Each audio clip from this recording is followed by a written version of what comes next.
네, 안녕하세요. 이제 본격적인 진로 탐색 주간 로스쿨 준비판을 시작해보고자 합니다. 저는 아까 인사드린 전현준이라고 하고요. 현재 고대 법전원 14기로 재학 중입니다. 우선 오늘 저희가 발표한 발표를 준비한 순서인데요. 일단 로스쿨 입시를 전반적으로 한번 훑어보고, 그리고 로스쿨의 평가 요소를 정량 요소와 정성 요소로 나누어서 정량 요소는 제가 거기까지 발표를 하고, 정성 요소는 방금 인사드린 12기 구영석 선배님과 13기 김한 선배님께서 맡아주실 거고, 이후 로스쿨 졸업 이후의 생활에 대해서는 12기 김나연 선배님께서, 그리고 마지막으로 공통 질의응답에 대해서는 13기 엄선혁 최진학 선배님께서 발표를 해주실 겁니다. 네, 그러면 이제 본격적으로 로스쿨 입시 과정을 훑어보도록 할 텐데요.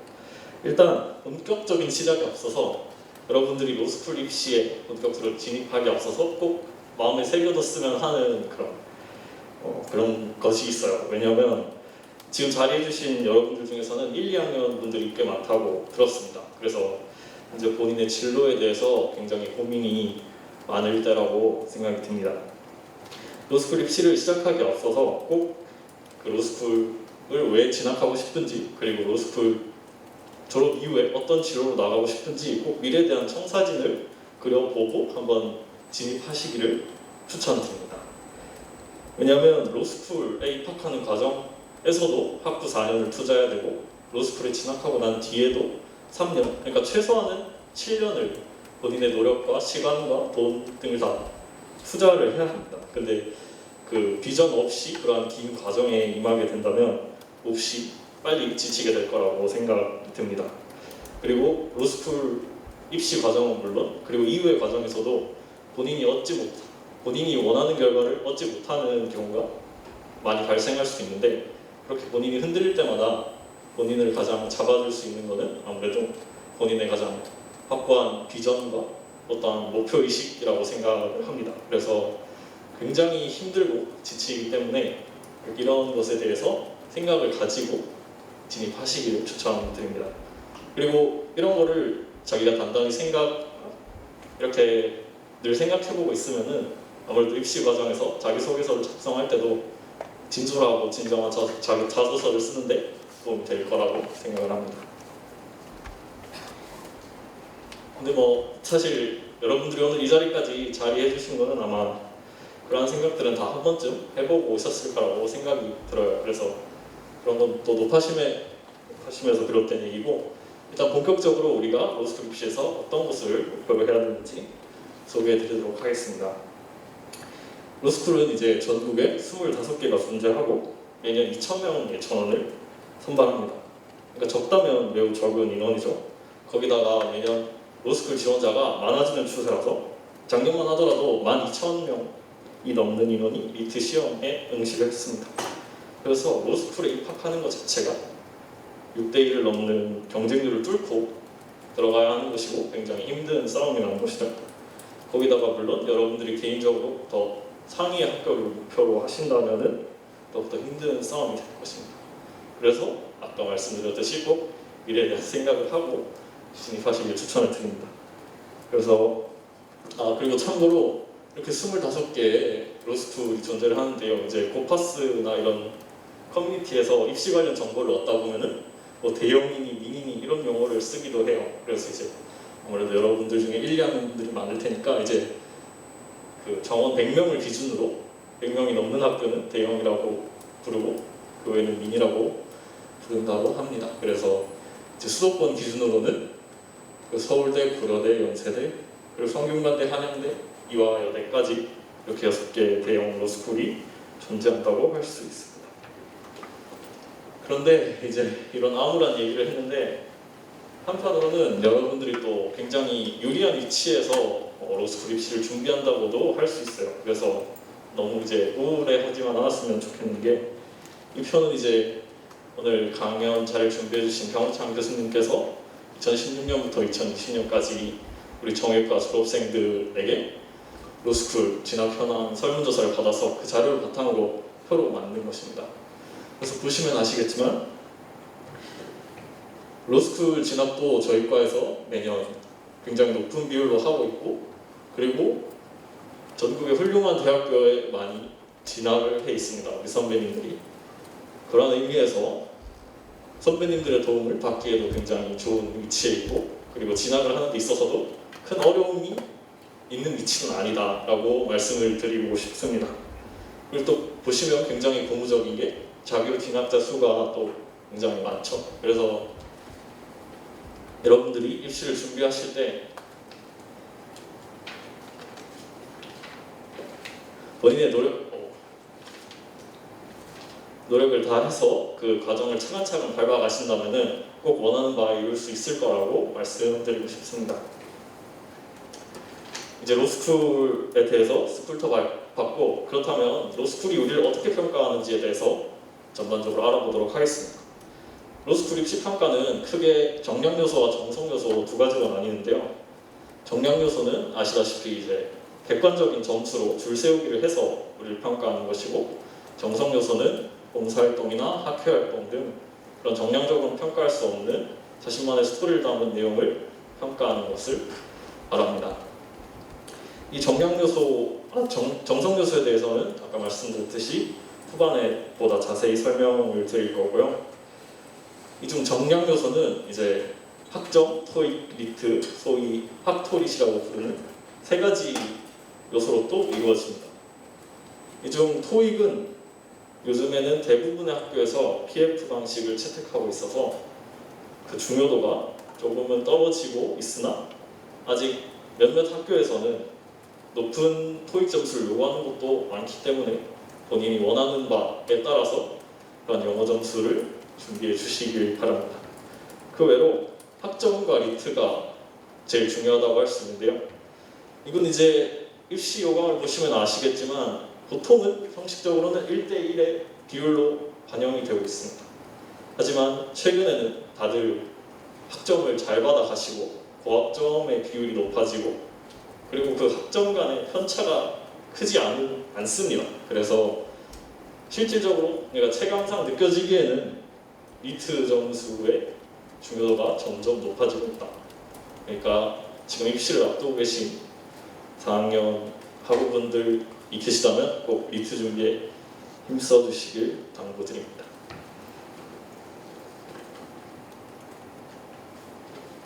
네, 그 다음 4학년이 돼서 이제 입시를 본격적으로 준비하게 되면 대략적인 타임라인은 이렇습니다. 겨울방학부터 시작하는 경우도 있고, 혹은 그보다 늦게 시작하는 경우도 많지만 대략 그때부터 시작해서 7월달에 리트 본시험을 준비하게 되고, 리트 시험이 끝나고 난 뒤에 자기소개서 및 원서 접수를 하게 됩니다. 그 다음에 원서 접수가 끝난 다음 면접 준비와 11월에 면접 고사를 치르게 되고요.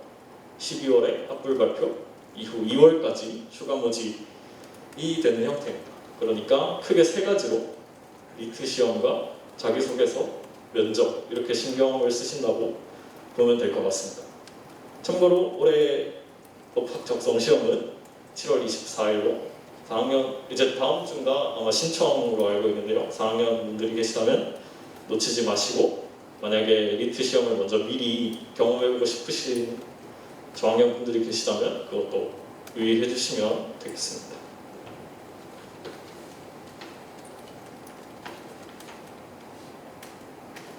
네, 이제 정량 요소, 아까 방금 말씀드린 학토릿에 대해서 좀 더 자세히 제가 설명을 드리도록 하겠습니다. 우선 학점 및 영어 성적에 관한 것이고, 처음으로 학점하고 전공 선택에 대해서 보겠습니다. 학점은 대부분 학우분들이 모두 아시다시피 높으면 높을수록 그냥 좋습니다. 왜냐하면 정량적으로 전환이 되기 때문에 4.2보다 4.3이 좋고 4.3보다 4.4가 좋고, 그거는 당연히 맞고, 그래서 학점 관리에 꼭 힘써주시길 당부드립니다. 그 다음에 전공 선택에 관해서도 이제 저학년분들께서는 특히 고민이 많을 거라고 생각을 해요. 이제 이중이나 융합 전공에 진입을 할 텐데, 아마 뒤에 선배님들이 더 추가적으로 설명을 해주시겠지만, 제가 짧게나마 설명드리면, 이제 많은 학우분들이 갖는 궁금증이 이제 꼭 법학 전공을 들어야 로스쿨에 진학할 수 있나요? 아니면 뭐 공거리를 꼭 수강해야 되나요? 이렇게 말씀을 하시는데, 저는 꼭 그럴 필요는 없다고 생각하고 오히려 억지로 그렇게 법학 전공을 자신이 선호하지도 않는데 억지로 끌고 가게 되면 오히려 그게 더 마이너스라고 생각을 합니다. 그러니까 로스쿨 입시제도의 목적 자체가 다양한 분야에서 자신이 얼마나 열심히 살아온, 그러니까 다양한 분야에서 열심히 살아온 사람들을 데려와서 법을 가르치자, 이걸로 알고 있거든요. 그래서 본인이 꼭 법학을 수강하지 않더라도 왜 그러한 이중전공이나 융합전공을 선택하였고 거기서 얼마나 노력을 다하였고 근데 왜 갑자기 로스쿨에 진학을 하고 싶은지 이거를 연계적으로 잘 설명하시면 큰 문제가 없습니다.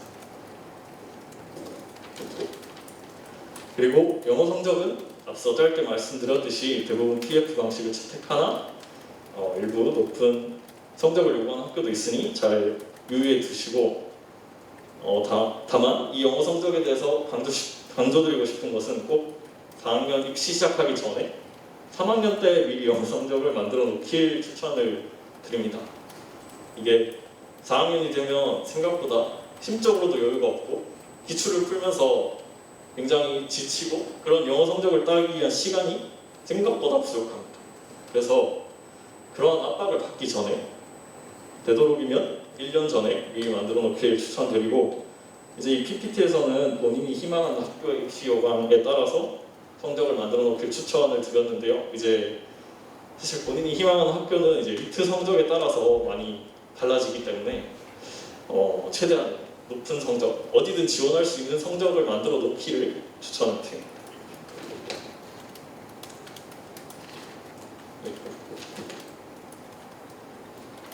네, 이제 가장 중요한 정량 요소 중에 가장 중요한 리트 시험에 대해서 말씀을 드리겠습니다. 이제 리트 시험은 4학년 학우분들께서 이제 열심히 준비를 하고 계실 텐데요. 이거는 크게 언어이해 영역과 추리 논증 영역 그리고 논술 영역 이렇게 세 가지 영역으로 구성된 시험입니다. 그래서 언어이해는 열찜은 30문제로 70분 안에 푸는 것이고 추리 논증은 40문제 125분 동안 풀게 되어 있습니다. 한편 논술 영역은 학교마다 반영 방식이 다른데 각 두 영역에 비해서 그 중요도가 현저히 떨어집니다.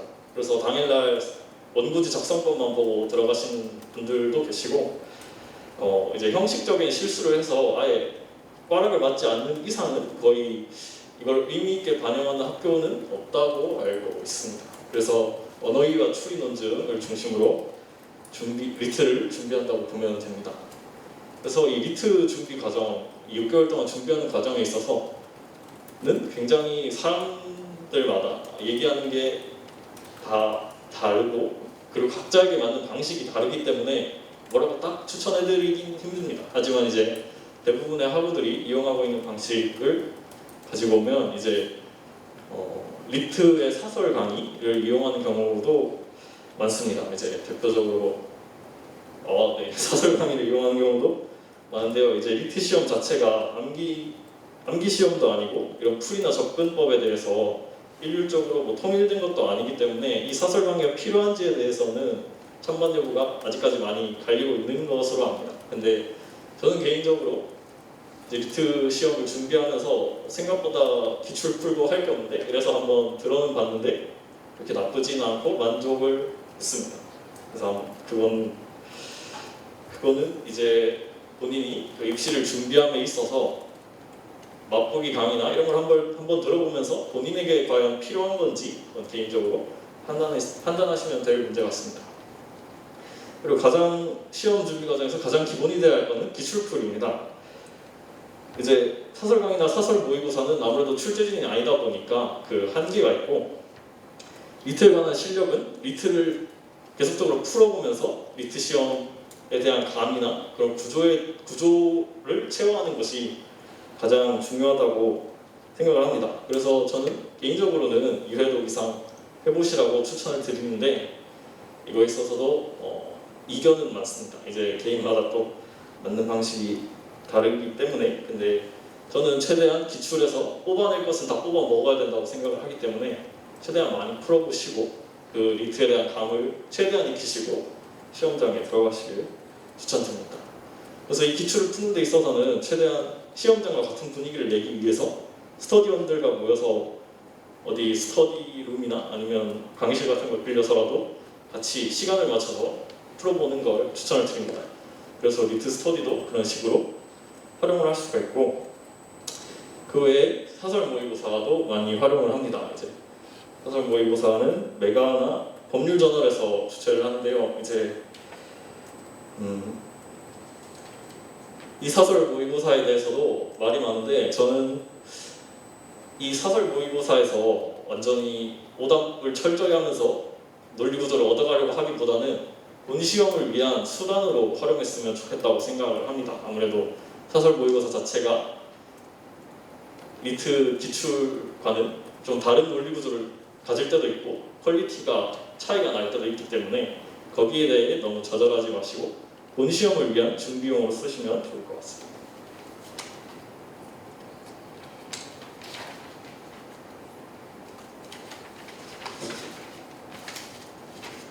네, 그리고 리트 관련 문제집 등을 활용하기도 하는데, 이제 메가에서 나온 잘근 300제는 리트 적합성이 높은 수능이나 피셋 문제들을 모아서 만든 거기 때문에 이것도 많이 활용하기도 합니다.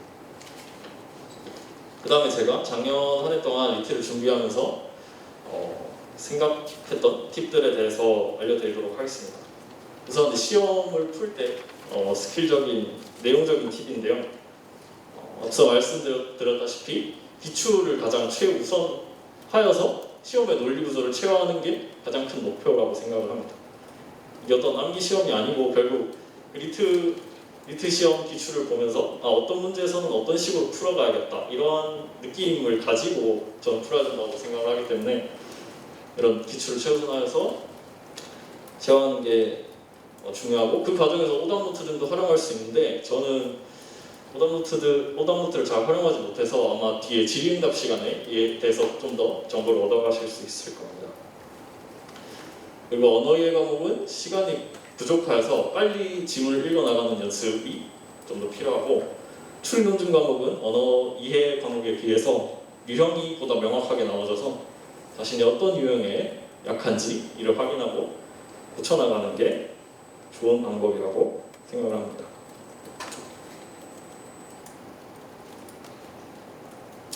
아무래도 근데 이런 실전 문제 풀이와 관련해서는 사람마다 생각마다 팁이 다르고 개인에게 맞는 방식이 다르기 때문에 제가 뭐를 강조해서 알려드리기에는 조금 한계가 있습니다. 그래서 저는 보다 강조드리고 싶은 게 결국 7월 24일, 올해는 7월 24일이죠. 그 본 시험을 향해 가는 과정에 있어서 절차적인 팁을 보다 강조드리고 싶습니다. 로스쿨은 결국 그 기출을 잘 푼다고 혹은 모의고사를 잘 푼다고 입학을 할 수 있는 게 아니라 본 시험 당일날 모든 게 사실상 결정이 나는 시험입니다. 그래서 6개월간 기출풀이를 통해서 자신의 실력을 다져가는 것도 중요하지만 그 쌓은 실력을 최대한 발휘할 수 있도록 본 시험 당일의 컨디션을 완벽하게 발휘할 수 있도록 만드는 것이 가장 중요합니다. 그래서 저는 저렇게 5가지 요소들로 만들어서 그렇게 준비를 했었는데요. 아무래도 이제 실력은 앞에 1번에서 말씀드린 것과 같은 곳에서 얻을 수 있는 건데, 이 실력보다 중요한 게 나머지 또 4개라고 생각을 합니다. 이제 멘탈적인 부분에 있어서는 아무래도 6개월 동안 입시를 준비함에 있어서 그렇게 심리적으로 흔들릴 일이 굉장히 많습니다. 이게 기출이 내 생각보다 안 나오기도 하고, 아무래도 기출밖에 풀 게 없는데 어떻게 해서 성적을 올리지, 굉장히 막막한 생각이 들 때가 많아요. 근데 이제 그럴 때마다 포기하고 싶은데 그럴 때 포기하지 않고 계속 끝까지 자신을 믿고 준비해 나가는 것이 결국 성공의 지름길이라고 생각을 하거든요. 그래서 그러한 자신의 멘탈을 달래주는데 꼭 집중을 하시길 바라고, 그리고 체력도 정말 중요합니다. 이게 언어이해 70분, 그리고 특히 추리논증 125분, 약 4시간 동안 온전한 집중력을 가지고 시험을 풀어내는데 굉장히 힘이 듭니다. 이게 이제 입시 준비를 해보시면 아시겠지만 당일날 리트 기출을 한번 풀고 나면은 그 뒤에는 거의 시간만 아무것도 할 수 없는 상태가 구성되거든요. 그래서 이 정도로 진이 빠지고 굉장히 힘든 싸움이니까 꼭 운동을 통해서 체력을 길러주시길 당부 부탁드립니다. 그리고 나머지 자신감과 기세는 제가 시험 당일날에 중요하다고 생각하는 건데요. 이제 아무래도 자신감은 미시적인 차원에서 시험 한 문제를 대할 때 이 리트 시험은 많은 분들이 말씀하시기에 너무 수동적으로 정보를 받아먹으면 그 시험이 의도하는 대로 함정에 빠진다고 해요. 그래서 뭔가 그 정보를 받아들일 때 내가 좀 더 적극적으로 문제와 동등하게 맞서 싸우는 느낌으로 조금 임하셔야 된다는 말이 많아가지고 그런 부분에 있어서 자신감을 많이 챙겨야 된다고 생각하고요. 그리고 기세라는 거는 이제 시험 한 교시 한 교시 거시적인 차원에서 이제 언어의 30문제를 풀게 되는데 70분 동안 여기서 한 문제 딱 막혀가지고 어려운 문제에 막혀가지고 거기에 시간을 많이 투자해서 뒤에까지 밀려버리는 경우가 굉장히 많아요. 그래서 이 리트 시험이라는 것 자체가 만점이라는 걸 맞을 수 없게 약간 설계되어 있고 그래서 어려운 문제가 무조건 존재합니다. 근데 이제 그렇게 어려운 문제를 만났을 때 본인이 투자한 시간이 있으니까 그런 매몰 비용을 고려해서 약간 그걸 버리지 못하고 거기에 매달리는 경우가 종종 있거든요. 근데 그러기보다는 과감하게 흐름이 끊기지 않고 그 시험 한 교시를 쭉 자신의 흐름대로 풀어갈 수 있게 이렇게 잘 이렇게 어려운 문제를 만났을 때 어떻게 대처할지 이런 거를 기출을 풀이하면서 꼭 단련하시기를 부탁드립니다. 그래서 너무 입시 준비에 매몰되지 않고 멘탈이나 체력을 단련할 수 있는 취미 활동이나 운동은 꼭 해주셨으면 합니다. 그래서 이 5가지를 시험장에서 발현시킬 수 있으려면 저는 루틴도 굉장히 중요하다고 생각을 해요. 이건 이제 제가 이제 어떻게 했는지에 대한 예시를 가져온 건데 저도 물론 매일 이렇게 하진 못했고 근데 꼭 기출을 풀 때는 꼭 이거에 맞춰서 생활을 했고 만약에 모의고사를 보러 갈 때도 저는 본시험 당일날 먹을 아침이나 먹을 커피나 이런 것도 미리미리 다 먹어보면서 결국 본시험 당일에 나는 이렇게 해서 시험도 그대로 잘 보겠다 이런 식으로 자신의 마인드를 단련했던 것 같습니다. 그래서 그 기반이 되는 루틴을 만드는 데 있어서는 입시 과정에서 꼭 해주시길 바랍니다. 네, 여기 또 보시면 아시겠지만 아무래도 5시 이후에도 시간이 많은데 뭘 하기가 굉장히 힘들거든요. 그래서 그 시간들은 꼭 본인을 위한 시간으로 활용하시길 추천드립니다. 네, 일단 제가 맡은 정량 요소는 여기까지고요. 이제 다음에는 정성 요소에 관련해서 선배님들이 발표해 주실 텐데 네, 여러분 정말 막막하고 긴 싸움이겠지만 스스로를 잘 다독여 주시고 마음을 단단히 먹고 열심히 준비하신다면 좋은 결과 있을 것이라고 생각합니다.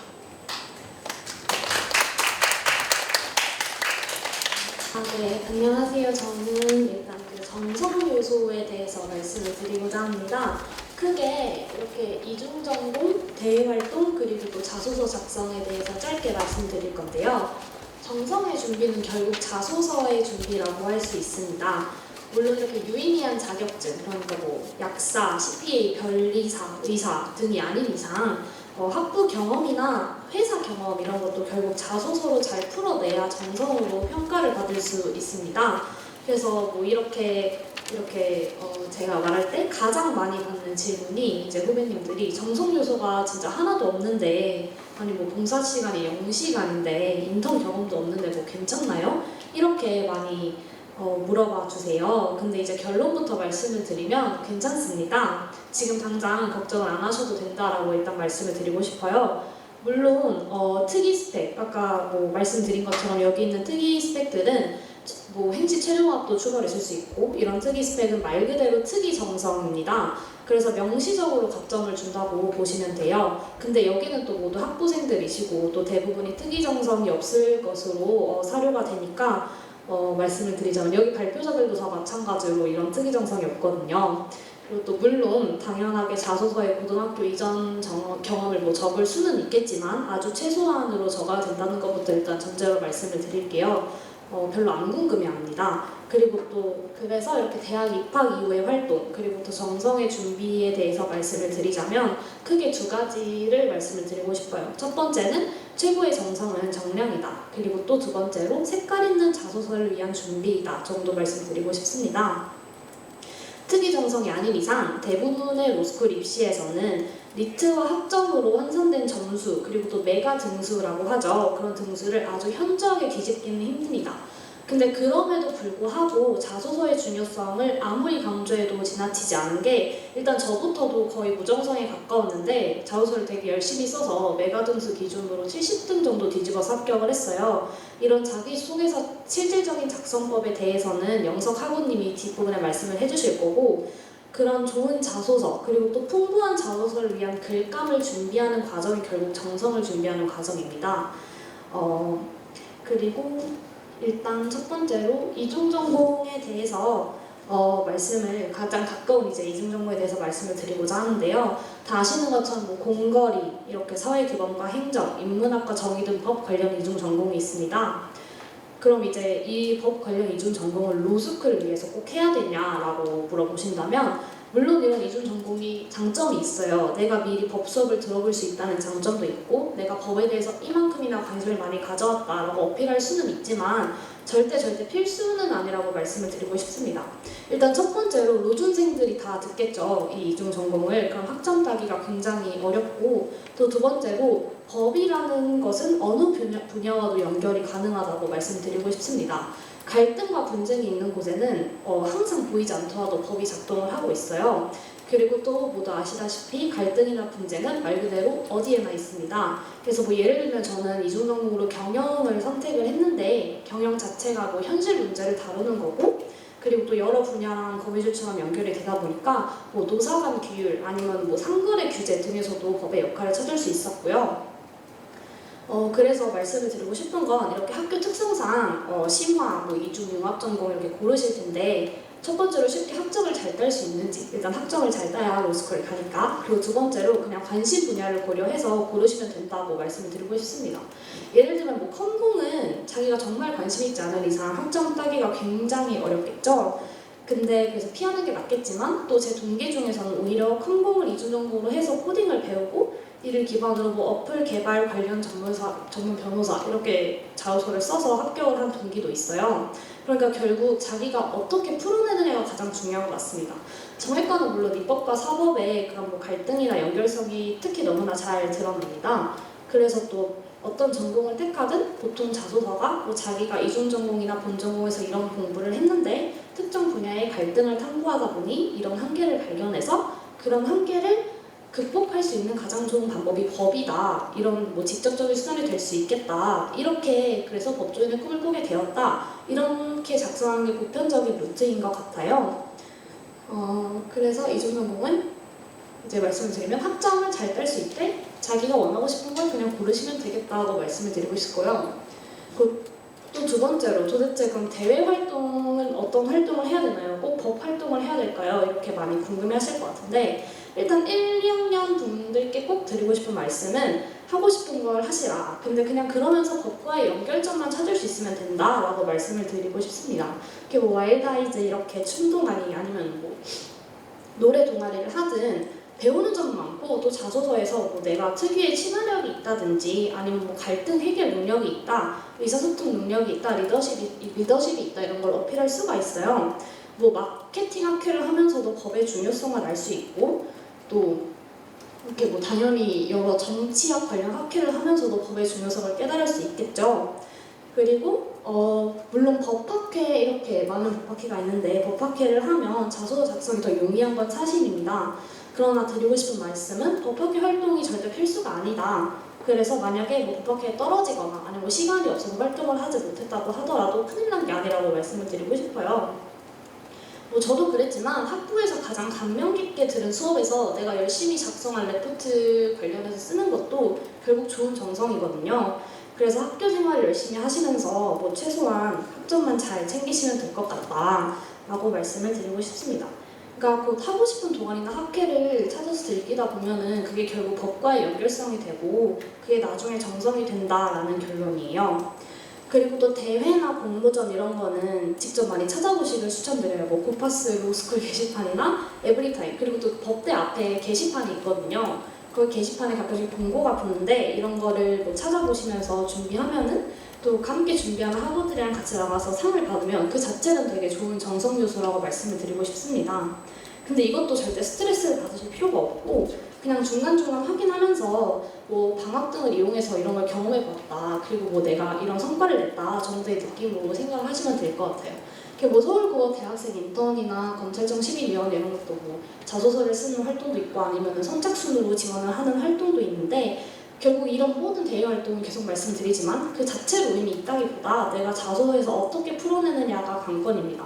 교수님들이 모의 재판대회에서 우승을 했다고 얘 똑똑하거나 하면서 딱 뽑아주지 않아요. 뭐 4, 5등을 했더라도 아니면 뭐 상을 받지 못했더라도 내가 준비 과정에서 뭘 배웠고 그리고 또 어떤 역할을 했는지를 잘 드러내는 것이 중요합니다. 뭐 법의 역할 아니면 법조인으로서의 역할을 탐구하고 또 목표 세운 것과 연결만 시킬 수 있으면 될 것 같아요. 또 나가서 나 똑똑하고 성실하게 엉덩이 붙이고 공부 잘한다 이런 걸 어필할 수 있으면 더 좋겠죠. 뭐 그래서 1, 2학년 때부터 절대 무정성이다, 저 정성이 너무 없어 이렇게 무서워하실 필요가 전혀 없다고 말씀을 드리고 싶어요. 일단 저부터도 로스쿨이라는 진로를 3학년 2학기 때부터 생각을 했고, 그리고 그 전까지 학점만 챙기고 뭐 술만 먹고 별 활동을 안 했어요. 근데 모의 재판대회도 리트를 친 이후에 나갔고요. 근데 그럼에도 불구하고 그냥 신입생 때 과에서 다들 하길래 일단 가입만 해놓은 학회, 그리고 아니면 뭐 위원회 이런 것들이 모두 좋은 글감이 되었거든요. 그리고 또 저도 이제 조급함을 이해하는 게 마음이 급해서 4학년 때 막 이것저것 국회 관련 대외 활동도 해보고 법 관련 활동도 찾아서 해보고 이랬는데 결국 글자수가 부족해서 못 쓴 것도 되게 많거든요. 뭐 봉사도 마찬가지입니다. 뒤에서 또 질문 관련해서 말씀을 드리겠지만 대부분이 봉사가 0시간이에요. 그래서 뭐 봉사 시간이 많고 내가 그걸 공익적 요소로 잘 풀어낼 수 있으면 물론 좋겠지만 없어도 아주 무방하다라고 말씀을 드리고 싶습니다. 그래서 짧게 결론을 3개 말씀드리면, 첫 번째로 조급해 하시거나 너무 입시에 매몰될 필요가 없으시고, 또 두 번째로 하고 싶은 활동을 찾으면서 즐기면서 그리고 법과 연결점을 찾으면서 하다 보면 그게 결국 모두 정성 요소니까 세 번째로 학점부터 일단 잘 챙기시면 될 것 같다라고 말씀을 드리고 싶습니다. 일단 뒤에 그리고 이어서 자소서 작성에 대해서 부영석 학우님께서 말씀해 주시겠습니다. 감사합니다. 네, 안녕하세요. 아까 인사드렸던 16학번 부영석입니다. 제가 지금 여러분 앞에서 말을 하는 게 제가 오늘 말하는 거의 첫 마디라서요. 혹시 제가 좀 삑사리가 나도 이해 부탁드립니다. 저는 오늘 지금부터 이제 여러 활동들 소개를 받으셨으니까 실질적으로 자소서를 쓰실 때 어떻게 하면 좋을지에 대해서 좀 더 현실적인 말씀들을 드려볼까 합니다. 뭐 지금 당장 자소서 쓰실 분들이 없을 수도 있겠지만 그래도 자소서를 나중에 어떻게 쓸지 한 번쯤 생각해 보시는 것도 굉장히 좋을 거라고 저는 생각을 합니다. 특히 고학년이시라면은 꼭 먼저 생각을 해보시고 앞으로 리트 치기 전까지 어떻게 본인의 자소서를 꾸밀지 고민해 보시는 것을 권해드리고 싶습니다. 일단 자기소개서를 쓰는 걸 말씀드리기 앞서서 가장 먼저 말씀드리고 다시 한번 강조드리고 싶은 것은 로스쿨은 법조인을 양성하는 곳입니다. 그러니까 법을 단순히 좋아한다고 해서 가는 곳이 아니라 변호사 자격증을 가진 사람들을 양성하는 곳이에요. 그래서 저는 지원자가 보여줘야 할 모습도 여기에 있다고 생각합니다. 지원자가 만약 교수님들께서 저를 뽑아주신다면 제가 열심히 잘 공부해서 한 번에 변호사 시험 붙어서 법조인이 되겠습니다. 그리고 법조인이 된다면은 제가 이러이러한 활동에 관심도 있고 이런 쪽으로 활동을 이어가려고 하니까 제가 법조인으로서도 잘해서 이 로스쿨을 빛내보겠습니다. 이런 식으로 이렇게 어필을 해야 된다고 생각해요. 이런 면에서 자소서에서는 수월성이라고 불리는 학업에 대한 역량, 일단 변호사 시험은 붙어야 되니까요. 수월성이라고 불리는 학업에 대한 역량과 그 학업의 원동력이자 또 법조인으로서의 어떤 것을 꾸려나갈지에 대한 동기가 담기게 됩니다. 그래서 학부 전공에 대한 충실도도 여러분들이 자소서에서 강조를 하실 거고, 또 여러 방금 말씀드린 대외 활동에 있는 여러 가지 내용들도 자소서에 강조를 하실 텐데, 이런 것들도 다 이러한 범주에서 생각해 볼 수 있어요. 뭐 본전공에서 어떻게 공부를 열심히 해서 학점을 잘 땄으니 제가 로스쿨 가서도 처음으로 배우는 법을 공부하더라도 잘할 수 있습니다. 라던가 아니면 대외 활동에서 뭐 하다못해 운동 동아리에서 운동을 열심히 했으니까 제가 가서도 열심히 지치지 않고 공부할 수 있습니다. 라고 이런 식으로 학업에 대한 역량을 강조할 수 있는 것입니다. 그리고 또 저는 이런 내용으로 자소서를 꾸며가는데 그 자소서를 읽었을 때 저는 3가지 내용에 대해서 답을 줘야 한다고 생각했습니다. 첫 번째는 왜 법조인인가입니다. 법조인이 다른 직업과 구분되는 어떤 역할이 있는 것이 분명해서 우리가 법조인이 되고 싶어하는 것인데 그 법조인의 어떤 특성이 이 지원자를 로스쿨을 이끌었는지에 대해서 설명을 해줘야 하는 것입니다. 그리고 다음으로는 무엇을 하는 법조인인지에 대한 것인데 사람마다 평소 성향이나 특기 같은 관심들이 다 다릅니다. 그리고 그게 업무 분야일 수도 있고 아니면 사회에 기여하는 방법일 수도 있는데 이 업무 분야도 정말 많고 사회에 기여하는 방법 또한 판사로서가 다르고 검사로서가 다르고 하다못해 변호사로서도 내가 어느 쪽에서는 주로 어느 쪽에서는 변호사일지에 따라서 기여하는 방법이 다릅니다. 그렇다면 저는 이것을 무엇을 하는 법조인지에 대한 답을 줌으로써 제가 뽑히게 된다면 어떻게 앞으로 법조인으로서 삶을 꾸려나갈지에 대한 답을 주고자 했습니다. 또 마지막으로는 이 왜 법조인이고 무엇을 하는 법조인인지에 대해서 반드시 내가 이렇게만 해야 한다라는 필연적으로 이런 경험들과 이런 관심사를 보았을 때 나는 이 법조인이 되어야만 한다라는 그런 필연성을 말하고 싶었습니다. 저희 인생이 게임에서 스킬트리 찍듯이 이렇게 반드시 이렇게 딱딱 떨어져서 움직이는 것은 아니지만 이런 경험을 했고 이런 사고를 가지고 있다면은 아마 이렇게 이런 쪽의 법조인이 되고자 생각할 수 있겠구나 하는 그런 모습을 보여주고 싶었습니다.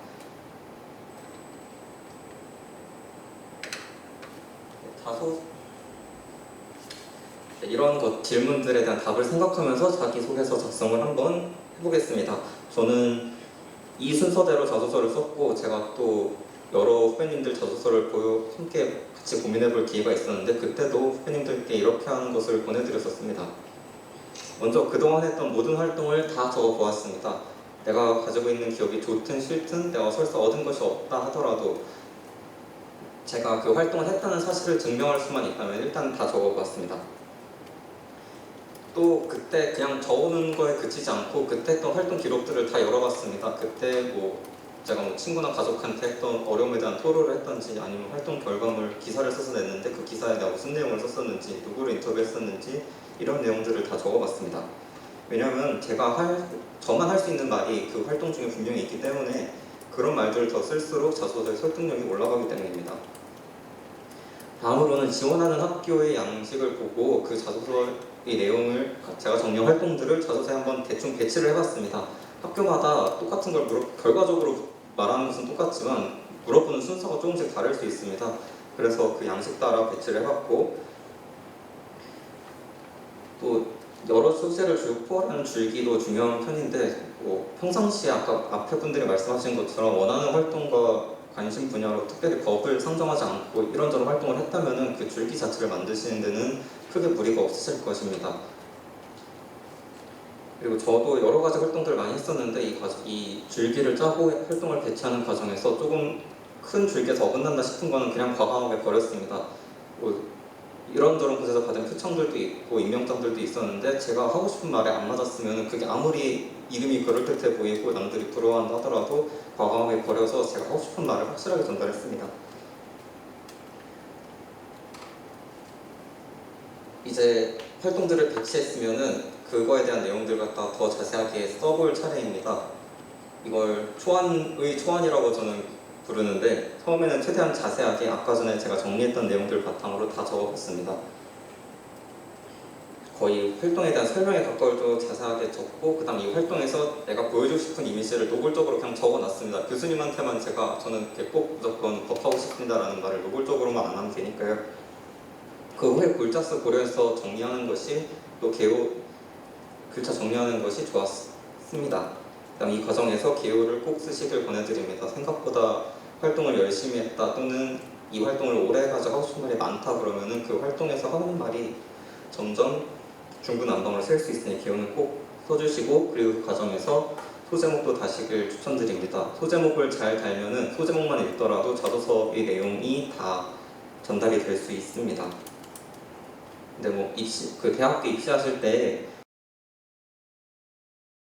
500자당 소제목 하나씩 달고 그랬었잖아요. 근데 로입 자소서는 그런 거까지 공식이 정해져 있지는 않고 그냥 적당히 분량 따라서 정하시면 됩니다. 저는 짧으면 300자의 문단 하나가 들어간 것도 있었습니다. 그 다음 이런 것들을 쓰실 때 종착지는 법으로 정해주시면 좋겠습니다. 여러 가지 활동들을 특히 3, 4학년 때 가서 새로운 관심 분야 활동들을 하시는 경우에 자칫하면은 그러면 그 직업에 있는 직업을 하지, 예를 들어서 방송에 관심이 생겼다라고 하면은 그러면 PD나 기자를 하지 왜 법조인이 되느냐라는 의문을 보는 사람이 가질 수 있기 때문에, 그럼에도 불구하고 나는 법조인을 하겠다, 왜냐하면 나는 법에 내 길이 있다고 생각하기 때문이다 라는 식으로 법으로 종착지를 만들어 주시면 좋겠습니다. 그래서 저는 이제 보통 첨삭을 할 때, 이거는 제가 하나하나 설명은 안 드릴 건데, 제가 첨삭을 할 때 이런 것들을 위주로 봤다고 말씀을 드리고 싶어요. 그 다음에 결과적으로 이런 세세한 것들이 모여서 로스쿨에서 원하는 인재상 한껏 로스쿨에 입학해가지고 이 사람이 변호사 시험에 무조건 붙을 거라는 그런 확신을 주는 그런 인재상을 만들어주기 때문입니다. 특히 로스쿨생들한테 특히 이렇게 질문을 할 때는 제가 하는 말들이 미래상이 실현 가능한지는 좀 많이 물어봤던 것 같습니다. 로스쿨 밖에 있는 사람, 밖에 있을 때는 이렇게 실질적으로 어떻게 돌아가는지 잘 모르기 때문에 가끔가다 저는 미래상 부분을 좀 많이 바꿨습니다.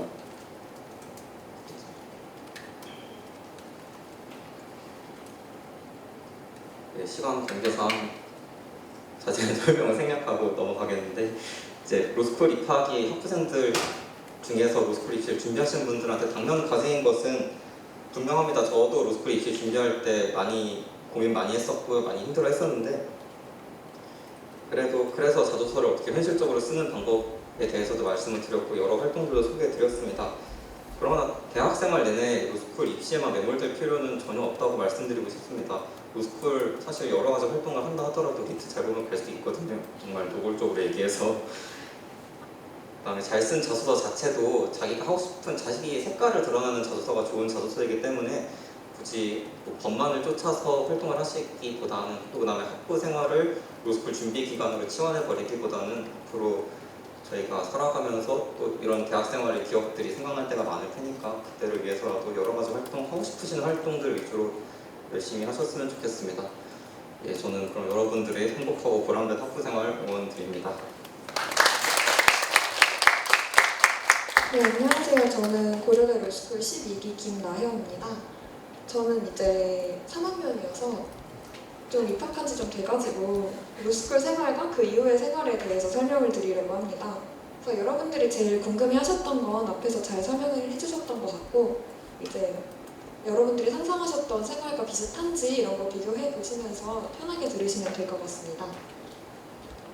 일단 로스쿨 생활은 1월에 있는 변호사 시험을 준비하는 3년간의 과정이라고 생각하시면 됩니다.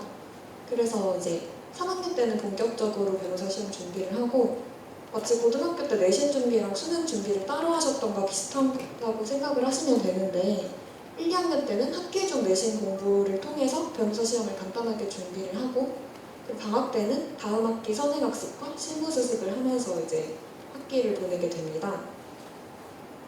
그리고 3학년 때 변호사 시험 준비에 있어서 이제 검찰이나 로클럽을 준비하는 친구들은 이때 이제 검찰 본시험과 로클럽 본시험이 있기 때문에 이것도 같이 병행을 하면서 준비를 하게 됩니다. 이제 간단하게 로스쿨 커리큘럼을 설명을 드리면, 물론 학교마다 다르지만 1학년 때 1학년 1학기 2학기에는 기본 3법이라고 불리는 민법과 항법과 형법을 중심으로 공부를 합니다. 그리고 2학년 1학기, 2학년 2학기에는 이제 기본 7법이라고 해서 앞서 말씀드렸던 민헌형에 더해서 민소법, 민사소송법, 형사소송법, 행정법, 그리고 상법, 이렇게 기본 7법을 완성을 하게 되고요. 그리고 2학년 2학기에는 이제 전국 시험이라고 불리는 이제 검찰 실무와 형사재판 실무가 들어옵니다.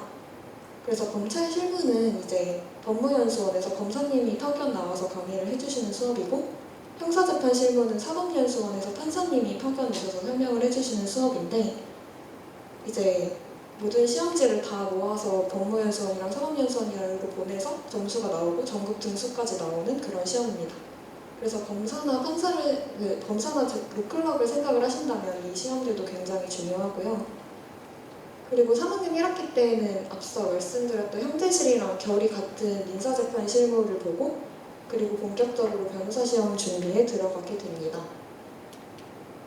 그 변호사 시험이라는 걸 간단하게 개관을 해드려야 할 것 같아요. 로스쿨을 준비를 하시는 분들이시니까. 그래서 3학년 2학기 때 이렇게 변호사 시험 준비를 하게 되는데, 일단 6월, 8월, 10월에 각각 변호사 시험 모의고사를 똑같은 일정으로 보고 그리고 졸업 시험을 본 후에야 변호사 시험을 볼 수가 있습니다. 졸업 시험은 보통 이제 모의고사로 많은 학교들이 대체를 하는 추세인 것 같아요. 이렇게 변호사 시험은 총 5일로 이루어져 있고 1일차에는 공법, 2일차에 형사법, 3일차에 휴식일이고 4일차, 5일차에 민사법과 선택법을 봅니다. 그래서 공법과 형사법과 민사법은 이제 공법은 앞서 말씀드렸던 헌법, 행정법 이런 공법들이고 형사법은 형법, 형사소송법, 특별형법 이런 과목들이에요. 민사법은 이제 민법, 선법, 민사소송법 이런 과목이고 선택법은 이제 직접재산권법, 뭐 환경법, 노동법, 경제법 이런 법 중에서 하나를 선택해서 보시는 법이고 그리고 이제 짜잘짜잘하게 뭐 민사법에 민사집행법, 어원수표법 이런 법들이 들어가 있는데 참고하시면 될 것 같습니다. 그래서 선택형, 사례형, 기록형 이렇게 나눠서 시험을 보는데 선택형은 여러분들이 아시는 객관식 시험이고 사례형은 이제 법률 케이스를 주고 학설과 판례를 이용해서 문제를 푸는 시험입니다. 그리고 기록형은 이제 변호사의 입장에서 소송 서면을 쓰는 시험입니다. 그래서 예를 들어서 법률 상담 일지나 뭐 민원 회신 이런 편찬된 기록들을 주고 행정소장을 써라 뭐 이런 시험입니다. 그래서 이렇게 5일 동안 10시부터 6시까지 달려가야 하는 힘든 시험이라고 할 수 있습니다. 그래서 이렇게 이제 학기 중 그리고 3학년 때는 변호사 시험을 위해서 달려간다고 하면 방학 때는 실무 수습을 하면서 진로 고민을 하고 진로를 체험할 본격적인 기회를 얻게 되는데요. 이제 실무 수습은 크게 로펌, 검찰, 법원 그리고 공공기관에서 할 수 있습니다. 일단 로펌에서 가장 많은 분들이 실무 수습을 하고 저는 로펌에서 실무 수습을 5번이나 했는데 근데 이제 로펌은 변호사의 삶과 업무를 경험해 볼 수 있는 그런 실무 수습입니다. 그래서 과제를 수행을 하게 되는데 소장 같은 소송 서면을 쓴다든지 혹은 자문 의견서를 쓴다든지 하는 이제 서면 작성 과제와 토론을 하거나 프레젠테이션을 하는 그런 좀 더 실무적인 과제도 있고요. 변호사님들과 면담과 식사를 하는 그런 비슷한 걸 먹는 불편한 자리들도 많습니다. 그리고 로펌 인턴은 보통 채용과 관련이 많습니다. 그래서 보통 빅펌 컨펌이라고 하는데 사실 빅펌 컨펌이 이제 모두가 좀 바라는 길이긴 하지만 반드시 대형 로펌에 한정되는 건 아니고 부티크 펌이나 소형 로펌에서도 인턴을 하면서 이제 채용 연계 과정으로 하는 경우가 많기 때문에 네, 열심히 해주시면 좋습니다. 그리고 로펌 인턴의 가장 큰 장점이라고 생각하는 건 다양한 산업 분야를 경험해 볼 수 있다는 것입니다. 그래서 로펌에는 정말 무궁무진한 산업 분야가 많고 이제 송무팀, 일반 송무팀, 그리고 금융팀, M&A, 건설부동산, 조세, TMT, 그 테크놀로지, 미디어, 텔레커뮤니케이션 이런 굉장히 많은 산업 분야들이 있어서 내가 어떤 분야에 관심을 갖고 어떤 분야에서 이제 변호사로 일하게 될지 많이 고민을 해볼 수 있는 좋은 계기가 되는 것 같습니다. 그리고 검찰 실무 수습은 정말 검사를 진지하게 생각하시는 분들이 많이 가시는데요. 이제 검찰 실무 수습은 검사 선발과 연계가 돼 있어서 이 실무 수습에서 보는 시험 자체가 이제 검사 선발 평가 요소 하나로 작용합니다. 그래서 법무연 수험과 일선청 실습 두 가지로 나뉘어서 기록 시험도 보고 피의자 신문 첨단도 하고 교도소 견학도 하고 이런 시간들을 가진다고 합니다. 이제 법원 실무 수습은 재판연구원의 삶과 업무를 경험할 수 있는 실무 수습인데요. 법원 일반, 법원 신화, 그리고 재판실무 신화 연수 이렇게 세 가지로 나뉘어져 있고 재판실무 신화는 클럭 선발과 연계가 되어 있습니다. 그래서 이제 시험도 보고요.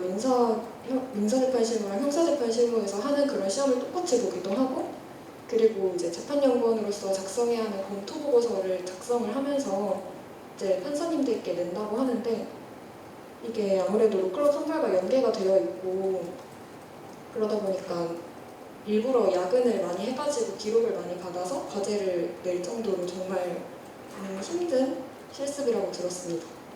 여기서 이루어지는 판례 강의 이런 것도 굉장히 좋다고 하니까 네 많이 이제 참고를 하시면 될 것 같고요. 기타 공공기관에서도 이제 실무 수습이 많이 이루어지는데 경찰 실무 수습도 있습니다.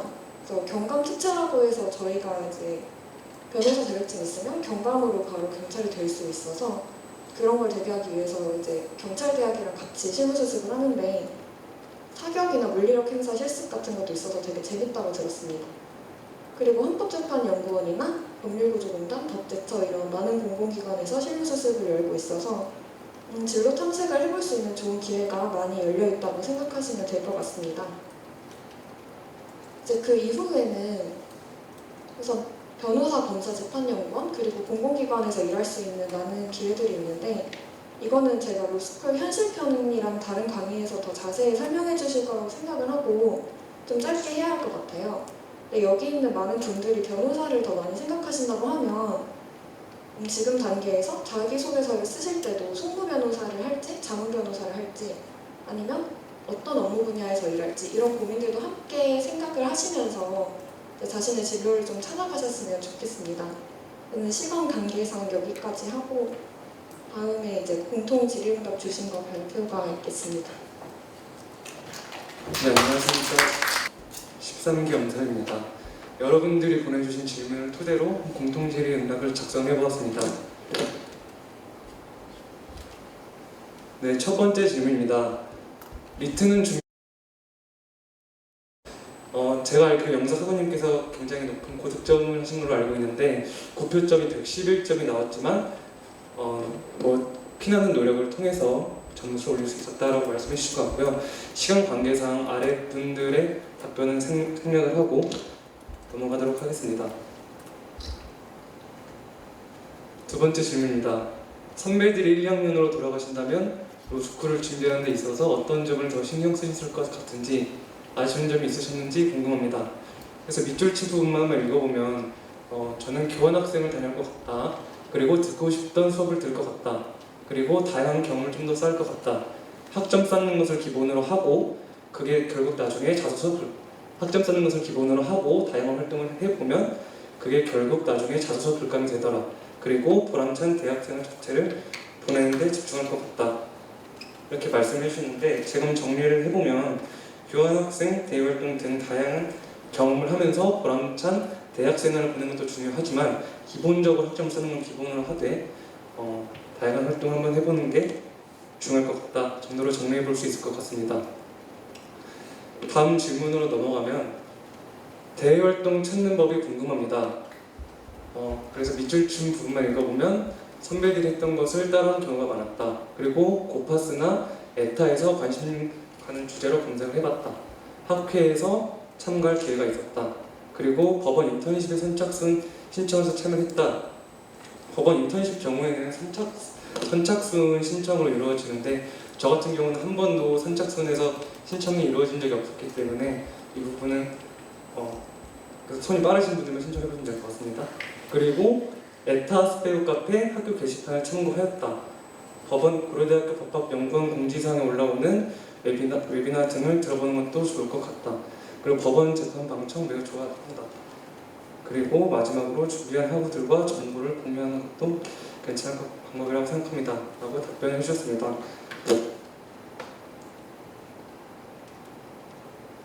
그 다음 질문으로 넘어가면 언어 이해와 추리 논증 문제풀이에서 시간 배분을 어떻게 하셨는지 궁금합니다. 시험 푸시는 중간에 어느 정도 시간을 체크해 주셨나요? 라고 질문을 해주셨는데요. 먼저 영석학우님께서 답변해 주신 것을 보면은 보통 시간을 안 보고 순서대로 풀었고 언어는 2지문당 13분 정도로 잡았습니다. 그러니까 시간 배분을 해보면 언어 이해 같은 경우는 13분, 2지문에 13분이니까 한 지문에 6분 30초 정도가 되겠죠.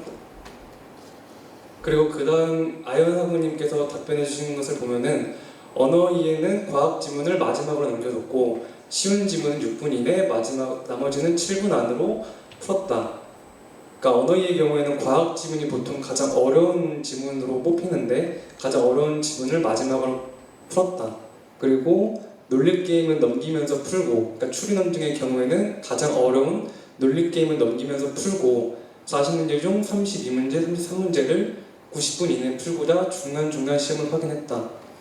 그리고 보통 가장 어려운 논리게임 2문제 정도는 찍고 끝냈습니다. 그러니까 논리게임 2문제를 찍고 끝냈다는 게 준비를 해보신 분들은 아시겠지만 놀이게임 정답률이 상당히 낮기 때문에 오히려 찍는 게 정답률이 높은 경우가 있습니다. 그래서 놀이게임을 찍고 이렇게 넘기는 그런 전략을 선택할 수도 있다 정도로 이해를 하시면 될 것 같습니다. 그리고 마지막으로 나연 하부님께서 답변해 주신 것을 보면 언어이해는 6분 30초, 그러니까 두 지문을 묶어서 13분을 찾든지 아니면 한 지문에 6분 30초 이렇게 보시면 될 것 같고, 한 지문을 풀 때마다 시간을 확인을 했다 라고 답변을 해주셨는데, 앞서서는 시간을 안 보고 푼 분도 있지만 이렇게 시간을 보고 계속적으로 확인하고 푸시는 분도 있기 때문에 이거는 각자 스타일에 맞게 대비를 하시면 될 것 같습니다. 그리고 마찬가지로 과학 지문에서 시간을 많이 써서 맨 마지막으로 남겼습니다. 그러니까 이거는 보통 고득점 하시는 분들이 선택과 포기를 하시는데, 과학 지문의 경우에는 문제가 3개라고 하면은 한두 개만 맞추고 끝나는 경우도 있기 때문에 보통 과학 지문을 그냥 찍어버리고 다른 지문에서 정답률을 높이는 그런 전략을 많이 사용하기도 하십니다. 그리고 추리 논증은 시간을 잘 보지 않고 순서대로 풀었고, 보통 본인이 자신 있는 분야에서는 시간을 보지 않고 푸는 경향이 있습니다. 그래서 30분, 40분 정도가 남았었는데, 그러니까 시간적으로 좀 여유가 있으신 분들은 시간 신경 쓰지 말고 본인 페이스대로 푸시면 되시고, 본인의 시간 관리가 좀 필요하다 싶으면은 한 문제 한 문제 풀 때마다 시간을 확인하시면 될 것 같습니다. 실전에서는 5분 정도 남기고 다 풀었던 것 같습니다. 그만큼 평소에 30-40분 정도가 남았지만 실전에서는 촉박하다 이런 말씀을 해주신 것 같고, 네, 그럼 다음 질문으로 넘어가도록 하겠습니다. 네, 본고사 전에 사설 모의고사와 강사 모의고사는 언제 활용하시는지 궁금합니다. 네, 그래서 영석학우님께서는 법저매가 사설 모의고사를 최대한 응시했다, 그러니까 다 응시했다는 말이고요. 사설 모의고사를 못 본다고 본 시험을 못 보는 것은 아니니 너무 개의치 마셨으면 좋겠습니다. 그러니까 이게 보통 사설 모의고사 보시는 분들이 사설 모의고사 때문에 멘탈이 많이 털리기도 하시고, 사설 모의고사 점수가 안 나와서 오히려 불안이 커진다든지 그런 부작용이 생길 수가 있는데, 그런 부작용이 생긴다는 건 오히려 사설 모의고사의 단점으로 작용하기 때문에 그런 생각하지 마시고 단점을 최소화하는 게 좋을 것 같습니다. 그리고 잘 고른 300제는 추리만 다 풀었습니다. 네, 이거는 잘 고른 300제는 본인이 약하신 부분 잘 찾아서 풀으시면 될 것 같습니다. 그리고 그 다음 아연하구님 답변을 보시면 사설 모의고사는 시간 되는 대로 매가와 법저를 번갈아가면서 응시를 했고, 그러니까 대부분 본인 시험장 분위기를 위해서 매가 법저 둘 다 응시하는 분들이 많은 것 같고, 그리고 리트 3주 전부터 오전에 리트 실전 시간에 맞추어 언어 추리 기출 문제를 풀고 오후에는 강사 하프 모의고사를 풀었습니다. 그리고 답변을 해주셨네요.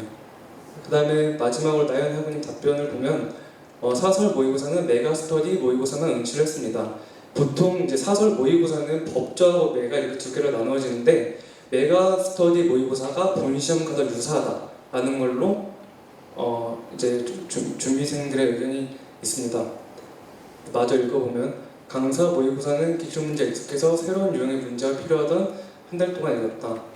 그래서 마찬가지로 오후에는 강사 하프 모의고사를 풀었다 정도로 답변을 정리해 볼 수 있겠습니다. 다음 질문으로 넘어가면 리트 기출문제를 어떻게 분석하셨는지 궁금합니다. 이건 앞서 현준 아버님께서 많이 이야기를 해주시는데 압축적으로 말씀을 드리도록 하겠습니다. 첫 번째는 오답 노트를 작성을 하면서 본인이 실수를 한 거나 틀린 부분을 치열하게 고민을 했고, 자주 실수한 논리나 저만의 팁 같은 것을 따로 정리해서 쉬는 시간에 읽었다. 그러니까 약점 체크를 위주로 하신 것 같습니다. 마찬가지로 그 다음 학우님 답변을 보면은 언어는 시간 제한을 두지 않고 풀었고, 마찬가지로 이제 언어에서 추리로 넘어가서 마찬가지로 제 아랫부분 여기 보시면 오답 노트를 만들어서 이렇게 생각했는데 이런 논리가 왜 틀렸고 어떤 식으로 생각했는지를 고민하면서 사고를 바꾸려고 노력했다라고 말씀을 해주셨는데, 리트에서 가장 중요한 고득점을 득점하시는 분들이 공통적으로 말씀을 해주시는 게 오답 노트를 통해서 본인의 약점을 빠짐없이 체크하고 그 전에 점검하는 시간이 있었다라고 말씀을 해주시는 것 같습니다. 근데 마지막으로 기출 문제의 경우에는 스터디를 활용해서 많이 풀었다. 기본 심화 문제 강사자로 정리했다. 제가 말씀 안 드리는 부분은 나중에 서면으로 보내드릴 테니까 확인해 주시면 좋을 것 같습니다. 네, 그래서 정리를 해보면 5단 노트는 왜 틀렸고 어떻게 접근하였는지 고민하는 과정, 그리고 틀린 부분 위주로 시험 직전에 확인을 한다. 그리고 마지막으로 틀린 문제 이외에 모든 문제를 너무 자세히 볼 필요는 없다. 근데 3번 같은 경우는 좀 갈리는 게 본인이 틀리는 개수 문제가 몇 개 없다면 틀린 부분만 체크를 하시면 되지만 본인이 너무 많이 틀린다 싶으면은 처음부터 끝까지 다 천천히 점검해보는 과정이 필요할 것 같습니다. 네, 그리고 그 다음 질문 가보면 자소서의 정성적인 면은 어떻게 준비해야 하나요? 이 부분도 앞에서 영석 학우님께서 많이 말씀을 해주셨는데 각자 개인차가 많은 것 같고, 그러니까 각자 목표하는 바가 다르기 때문에 아무래도 개인차가 있겠죠? 그래서 자기 노력 능력을 보여줄 수 있는 방향으로 자기 스타일에 맞게 준비하면 된다. 그리고 마찬가지로 법에 활용되는 분야는 무궁무진하기 때문에 자기 관심 분야에 맞춰서 자소서를 정성적인 면을 준비하면 된다. 그리고 마지막으로 자기 분야 열정적인 모습을 보여주는 것이 중요하다고 하는데, 자기 분야 열정적인 모습에서 나아가서 그것이 어떻게 법 관련 진로로 이어졌는지 그것을 논리적으로 서술할 수 있는 모습을 보여주시면 좋을 것 같습니다. 네, 이상으로 제가 맡은 공통 질의는 마치고 이어서 진혁 학우님께서 발표해 주시도록 하겠습니다.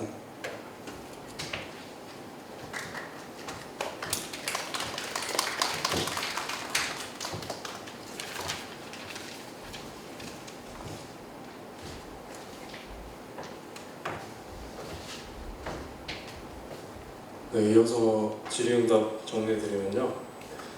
이제 법조인을 꿈꾸고 계시고 자교 로스쿨 가고 싶다고 하셨는데, 이건 저희가 앞에서 되게 잘 말씀드린 것 같아서 그 부분에서 도움을 얻으실 수 있을 것 같고, 우선 저희 학우들의 공통적인 의견이 일단 자기가 하고 싶은 것을 해야지 나중에 자소서를 할 때도 가장 자연스럽게 그게 나올 수 있는 거고, 또 로스쿨 제도의 특성상 정말 또 다양한 분야의 경력을 가진 분들을 원하시고, 또 나중에 인턴 같은 거 채용 공고 보시면은 또 특정 팀은 특정 경력을 가진 분만을 우대할 정도로 정말 다양한 배경을 가진 분들을 많이 뽑아드리려고 하고 있으니까 그런 면에서 또 자기만의 경력을 쌓는 것도 굉장히 좋을 것 같다고 생각합니다.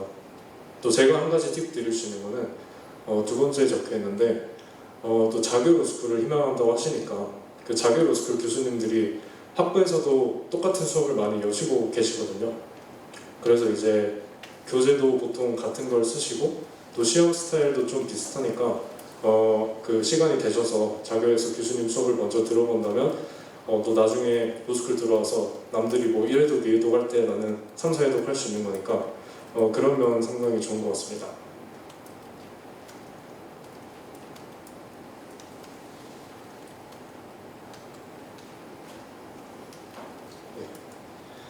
그래서 이제 로스쿨 하나만 올인하는 게 좋냐, 아니면은 다른 분야랑 같이 병행하면서 다른 분야의 스펙을 준비해도 되느냐 질문 주셨는데, 이것도 아까 영석 학우님께서 또 다른 분야를 준비하는 것도 좋지만 또 결국에는 법적으로 결국에는 귀결이 될 수 있다면 상관이 없다라고 말씀해 주신 점이 잘 정리해 주셨다고 생각하고요. 또 여기는 뭐 법무부 장관상 정도면 유의미하다, 아니면은 네, 그 정도 말씀해 주셨는데, 뭐 결국에는 이게 다 자소서에 들어가는 거기 때문에 또 개인에 따라서 준비 방법이 상당히 다를 수 있다고 생각하고, 또 리트라는 것 자체가 저는 3학년 겨울방학부터 준비를 했는데 또 그만큼 하기에 따라서 굉장히 부담이 크지 않게 준비할 수 있기 때문에, 또 주변에서도 다른 것 생각하시면서 리트 보신 분 중에서 결과가 좋았던 분도 계시고 하니까 너무 리트로 물론 중요하긴 하지만 또 너무 부담 갖지 않는 것도 좋겠다 생각합니다. 또 여기서 나연님께서는 다른 분야의 정성 요소가 유리할 수 있다. 저도 이 부분 되게 공감을 하고, 특히 인턴 같은 거 나갔을 때 뭐 과제라든지 아니면은 뭐 면접이라든지 해서 그만큼 자기를 어필할 수 있는 면이 더 생기고, 또 로펌 같은 쪽에서는 또 다양한 배경을 가진 사람들을 굉장히 좋아하고, 또 실제로 홈페이지 들어가셔서 그 팀별로 변호사님들 경력을 보면은 상당히 특이한 경력을 가지신 분들도 많고 또 자기만의 경력을 가지고 있으신 분들이 많아서 그런 부분도 저는 아주 좋다고 생각합니다. 이제 봉사활동 준비 질문 주셨는데 이건 앞에서 저희가 얘기한 것처럼 봉사활동이 영시간이신 분들이 대부분이었고 그런데 이게 서울대 같은 경우는 자소서에서 저희 때는 공익활동, 그러니까 공익적인 것에 대한 질문이 하나 있었거든요. 그 글자 수가 상당히 많았던 걸로 생각하는데 사실 공익할 때 가장 생각나는 게 봉사하긴 하니까 그렇게 내용 구성하기에 도움을 받을 수 있지만 또 그 자소서 관련해서 강의하시는 분께서는 그게 꼭 정답은 아니다 이렇게 말씀해 주시기도 한 것 같습니다. 그래서 결국에는 구성하기 나름이라는 점 말씀드리고 이제 로스쿨 진학을 선택한 현실적 이유 제 나연하고님께서는 이제 전문직을 갖고 싶다는 생각 그리고 또 영어를 잘하지 못하더라도 사실 한국말만 잘하면 전문성을 잘 살릴 수 있기 때문에 저도 동의를 하는 바이고요. 또 아연하고님께서는 전문직 중 가장 적성에 맞는 직업 또 이렇게 리트 성적이 잘 나오셔서 로스쿨 진학을 결심하시는 분도 많이 계시니까 한 번쯤 리트 보시는 거 추천드립니다. 또 저는 사실 2학년 때쯤 군대에 가기 싫어가지고 이제 군대를 어떻게 하면 회피할 수 있을까 생각해 보면서 처음 관심을 가지게 됐는데 또 그러면서 여러 가지 준비하고 수업도 듣고 하다 보니까 제가 원래 갖고 있었던 법조인 이미지랑 또 법학에서 실제로 배우는 것과 상당히 다르고 또 그만큼 어떤 논리적인 걸 사용해서 문제를 해결하는 게 매력적이다라고 생각해서 진학을 하고 지금은 만족하고 있습니다. 이제 비용적인 면은 사람마다 굉장히 다를 것 같습니다. 그 학원 같은 데서 처음부터 끝까지 해주는 코스가 있어요. 그래서 그런 걸 하시는 분들은 처음부터 끝까지 관리를 받고 되게 밀착적으로 관리해 주시는 대신에 지출이 좀 많을 것이고 또 이렇게 영석학우님처럼 최소한의 비용 사용해서 좋은 결과 내시는 분들도 많이 있으니까 그런 것 같고 또 기본 강의 수강료라고 나와 있는데 과목별로 한 달이고 그냥 수강료는 통상 생각하시는 그냥 학원 인강 수강료랑 비슷합니다. 그리고 학원도 코스가 기본 코스 있고 심화 코스 있고 또 파이널이라고 해서 문제 주는 6월달쯤에 코스가 따로 있어서 그런 면은 뭐 개인의 선택사항이고 또 포스트 리트 그러니까 리트 끝난 다음에 이제 자소서나 면접 준비도 또 사교육에 도움을 받을 수 있으니까 그런 거는 다 선택사항인데 네 어쨌든 스터디로 해서 학원 다니지 않고 스터디만으로 되게 좋은 결과 내주시는 분들 많이 있으니까 일단 이거는 선택사항인 것 같습니다. 이제 마지막으로 되게 중요한 질문 해주셨는데 제 법조인으로서 미래의 생각은 저도 사실 2년이나 로스쿨 다니지만 아직까지 법조인으로서 확신이 있다고는 말할 수 있는 것 같고요. 또 영성님께서 말씀해 주신 것처럼 확신 없이 들어오시는 분들도 상당히 많이 계시고 하지만 저와 나연님의 취지가 좀 비슷한 것 같은데 결국에 로스쿨에 들어오면은 그만큼 여러 가지 활동을 해볼 기회도 많이 생기고 또 배우면서 느끼는 게 상당히 많다고 느꼈습니다. 또 여러 변호사님들 말씀 들어볼 기회도 많이 생기고 하니까 확신이 없더라도 들어와서 생각을 많이 바꾸고 또 자기가 어느 쪽이 맞겠다 하는 생각을 새로 만들 수도 있는 거니까 그런 점은 좀 긍정적으로 생각을 하셔도 될 것 같고 이제 현주님께서는 그거에 비해서는 살짝 신중한 의견 내주셨는데 사실 들어와서 공부를 매일 하는 게 쉬운 일만은 아닙니다. 또 시험에서 등수가 결정되고 특히 1학년 1학기 같은 경우에는 처음 들어온 상태에서 등수가 매겨지고 그걸로 이제 자신의 미래가 결정되는 거 아닌가 하는 그런 생각도 들고 또 다들 되게 공부를 잘하시는 분들께서 들어오시기 때문에 또 상당히 열심히 하시고 경쟁이 상당히 치열합니다.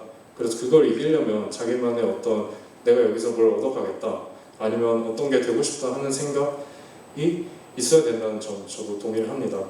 하지만 또 막상 들어오면 상당히 좋은 일도 많이 있고 사람들도 되게 다 좋으시기 때문에 그런 점 크게 우려하지 않으셔도 될 것 같고 또 아까 영성님께서 말씀해 주신 것처럼 자소서에 쓸 내용처럼 결국 내가 법이라는 거를 왜 하고 싶고 어떻게 하고 싶고 또 내가 왜 그게 돼야 되는지 그런 점에 대해서 잘 생각해 보시면 도움을 얻을 수 있지 않을까 생각합니다.